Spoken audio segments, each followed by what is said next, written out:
മർക്കോസിന് സുവിശേഷം 8-ാം അധ്യായം 22 മുതൽ 26 വരെയുള്ള വാക്യങ്ങൾ കർത്താവ് പറയുന്ന മറ്റൊരു വലിയ സംഭവം. അവർ ബത്സയിദയിലെത്തിയപ്പോൾ ഒരു കുരുടനെ അവൻ്റെ അടുക്കൽ കൊണ്ടുവന്നു. അവനെ കൊണ്ടുവന്ന് അവനെ തൊടണമെന്ന് അപേക്ഷിച്ചു. അവൻ കുരുടൻ്റെ കൈക്ക് പിടിച്ചു അവനെ ഊരിന് പുറത്തു കൊണ്ടുപോയി അവൻ്റെ കണ്ണിൽ തുപ്പി അവൻ്റെ അവൻ്റെ മേൽ കൈവച്ചു. നീ വല്ലതും കാണുന്നു എന്ന് ചോദിച്ചു. അവൻ മേൽപോട്ട് നോക്കി, ഞാൻ മനുഷ്യരെ കാണുന്നു, അവർ നടക്കുന്ന മരങ്ങൾ പോലെ എത്രയെന്ന് പറഞ്ഞു. പിന്നെയും അവൻ്റെ കണ്ണിന്മേൽ കൈവച്ച് അവന് സൗഖ്യം പ്രാപിച്ചു. വീഴ്ച നോക്കി എല്ലാം സ്പഷ്ടമായി കണ്ടു.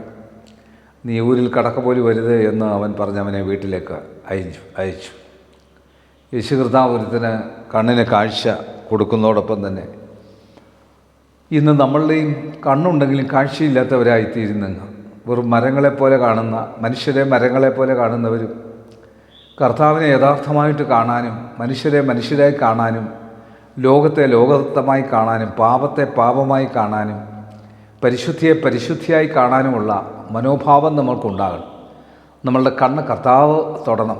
കർത്താവ് നമ്മളുടെ കണ്ണിൽ തൊടുമ്പോൾ മാത്രമേ നമ്മൾക്ക് അപ്രകാരമുള്ള ഒരു അനുഭവം ഉണ്ടാവുകയുള്ളൂ. യേശു നമ്മളുടെ കണ്ണിന് സൗഖ്യം തരണം.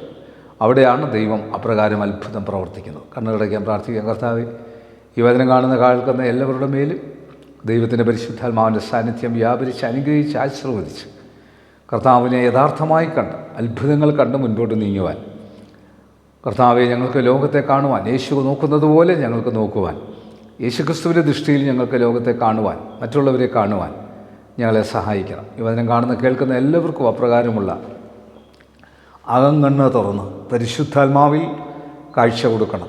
യേശു മൂലം തന്നെ. ആമേൻ. God bless U.